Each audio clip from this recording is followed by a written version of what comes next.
Hello. To celebrate Read Across America and Dr. Seuss's birthday, we are going to read a very special book. This book is Dr. Seuss's first book ever written, and we don't hear about it very often because it took him many books that he had to write in order for him to get discovered.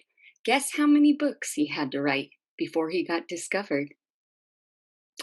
13 books. So I am going to take this back to Dr. Seuss's very first book ever written. It teaches me a lesson that hard work and perseverance do pay off. So here it is. And to think that I saw it on Mulberry Street.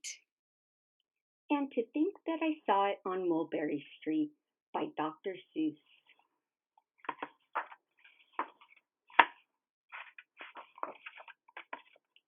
When I leave home to walk to school, Dad always says to me, Marco, keep your eyelids up and see what you can see.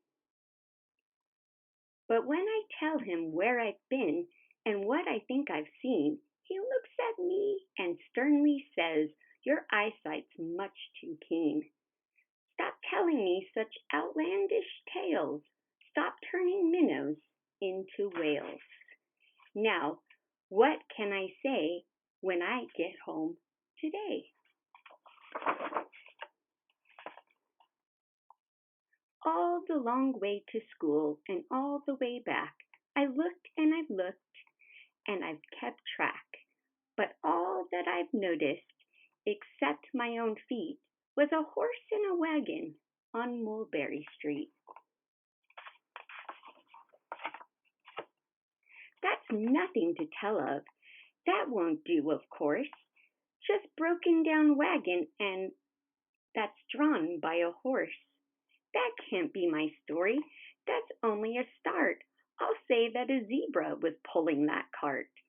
And that is a story that no one can beat when I say that I saw it on Mulberry Street.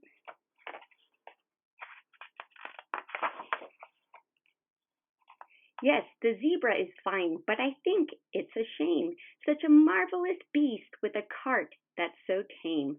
The story would be a lot better to hear if the driver I saw was a charioteer. A golden blue chariot, something to meet, rumbling like thunder down Mulberry Street. No, it won't do at all. A zebra's too small. A reindeer is better. He's fast and he's fleet. And he'd look mighty smart on old Mulberry Street. Hold on a minute.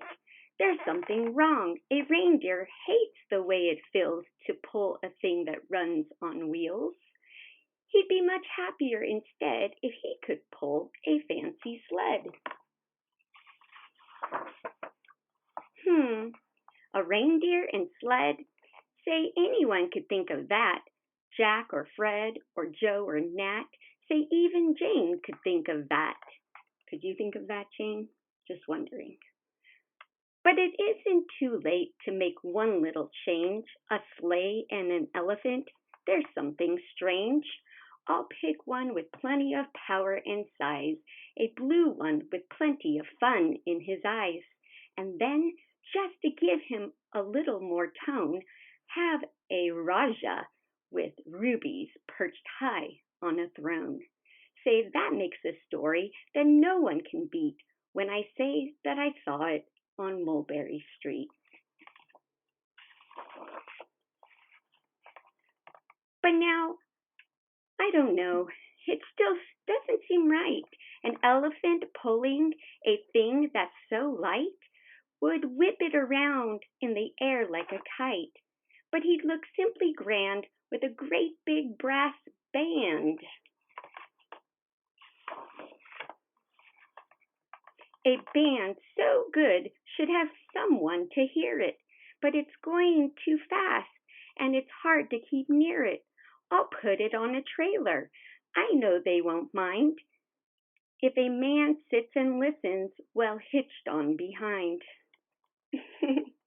But now, is it fair? Is it fair what I've done? I bet all those wagons weigh more than a ton. That's really too heavy, a load for one beast. I'll give him some helpers. He'll need two, at least.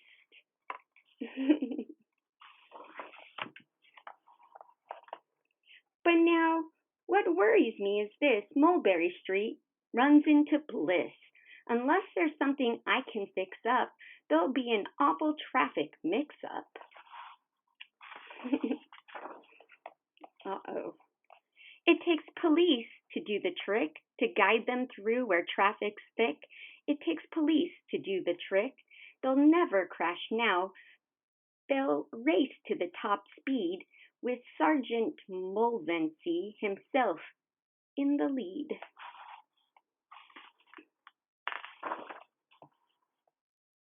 The mayor is there, and he thinks it is grand, and he raises his hat as they dash by the stand.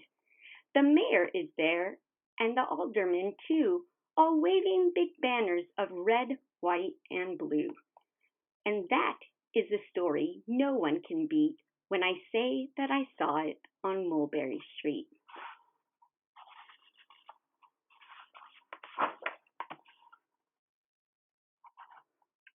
With a roar of its motor, an airplane appears and dumps out confetti while everyone cheers.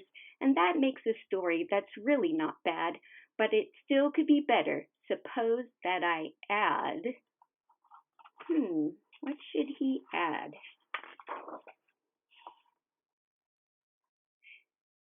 A Chinese boy who eats with sticks, a big magician doing tricks, a 10-foot beard that needs a comb.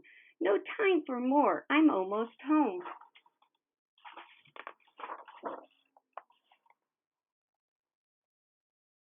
I swung around the corner and dashed through the gate. I ran up the steps and I felt simply great. For I had a story that no one could beat, and to think that I saw it on Mulberry Street. But Dad said quite calmly, just draw up a stool and tell me the sights on the way home from school. There was so much to tell, I just couldn't begin. Dad looked at me sharply and pulled at his chin. He frowned at me sternly, for from there in his seat, was there nothing to look at, no people to greet? Did nothing excite you or make your heart beat?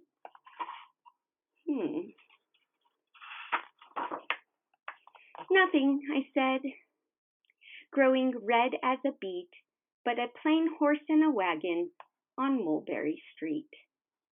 The end. I hope you liked Dr. Seuss's very first book that he ever wrote.